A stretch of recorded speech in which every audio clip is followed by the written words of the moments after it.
two major moves by Israel to take out two terrorist leaders. Jordan's joining us. Jordan, get your thoughts. We have not only seen Israel take out a top Hezbollah commander so quickly after that horrible attack by Hezbollah on a predominantly Muslim Israeli community, Druze community in northern Israel, where at least 12 were killed, most of them young people between the ages of 12 and 20, and many more seriously injured. And Israel responds in a very targeted way, not by opening up an entire war on Hezbollah, by taking out a key Hezbollah leader with a surgical strike inside Beirut. This is the same a Hezbollah leader that the U.S. has placed a multi-million-dollar bounty on because of his responsibility in the 1987 Beirut U.S. Marine barrack bombings that killed over 230 U.S.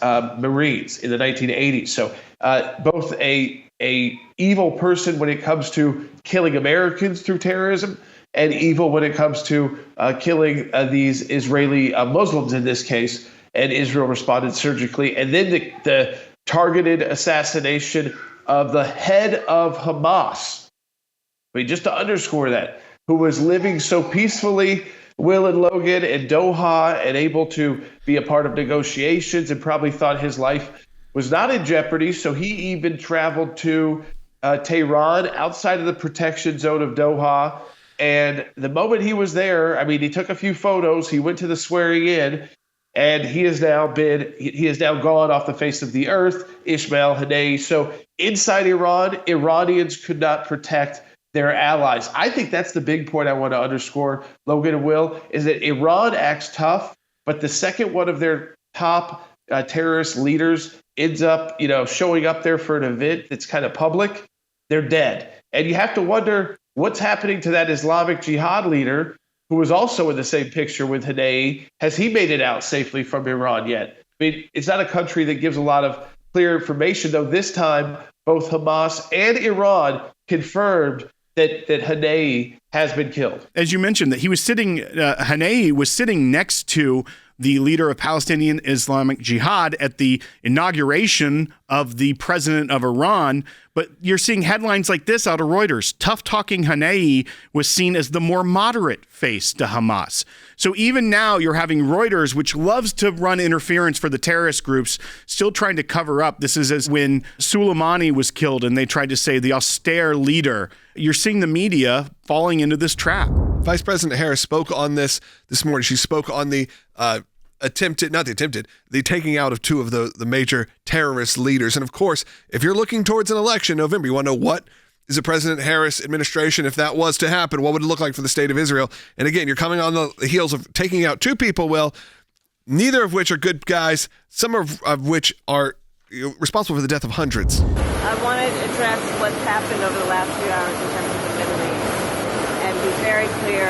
Israel has a right to defend itself, and I unequivocally support Israel's right to remain secure and to defend the security of Israel.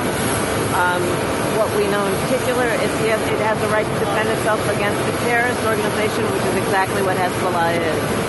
But all of that being said, we still must work on a diplomatic solution to end these attacks, and we will continue to do that work. You'd think after this specific terrorist was taken out by Israel, there would be a little bit of a different tune from the person running to be the president of the United States, because Shukr, who was the commander of Hezbollah that was taken out, he was responsible for that 1983 Marine barracks attack that killed 241 U.S. Marines.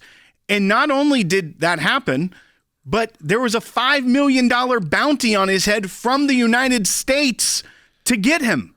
So instead of talking about diplomatic solutions, Jordan, maybe she should be talking about thank you, Israel, for getting a top target of the U.S.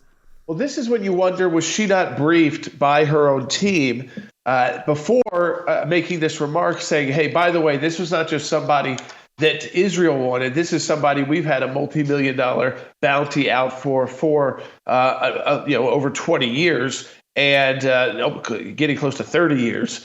And that this multi-million-dollar bounty Obviously, it could be fulfilled. I don't know if it'll be paid to Israel. That maybe it should be as extra additional support, because they also took out someone that was responsible for the death of so many U.S. Marines at that Marine barrack in 1987, which was really the founding of this movement. But I do want people to understand that this attack to take out this Hezbollah leader inside Beirut is taking the world, Logan, it's taking it to another level.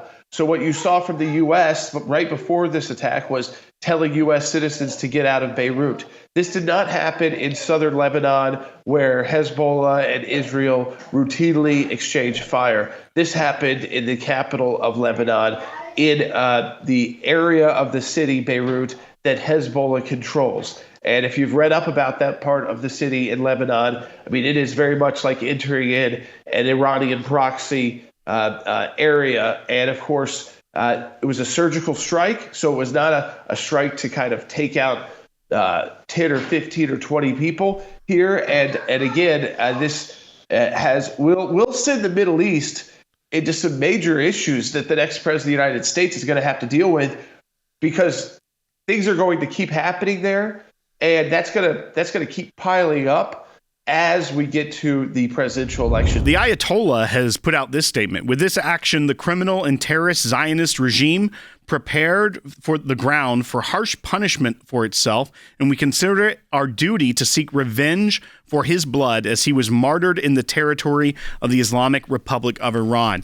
Iran is in a really interesting position right now. And we saw that when an IRGC commander was taken out just several months ago by Israel, Iran tried to show, look, we're going to shoot rockets at Israel, and all of them failed to do any real damage to the state of Israel. And so they were embarrassed by that. And then they lost their president in a helicopter crash. And now what we're seeing is that Israel showed they could strike deep within Tehran and take out a Hamas leader. So no terrorist is safe in Tehran like they used to believe. I think that Iran wants to do revenge, but may not know if they're strong enough to have a revenge. Listen, Iran sent 1,000 kamikaze drones at Israel. And with the help of the United States and our other Gulf allies, only one of those even landed. So just imagine that. That was embarrassing enough. But to have the head leader of Hamas taken out in Tehran during a presidential inauguration, when their security, you would imagine, would be at its highest point, and he's staying at an Iranian, he's at a, you would imagine being very guarded there, just shows you that Iran and the Islamic Republic of Iran cannot keep terrorists safe. It cannot keep its own top leaders safe from the United States, from Israel, or whichever country ultimately ends up saying they were responsible for this.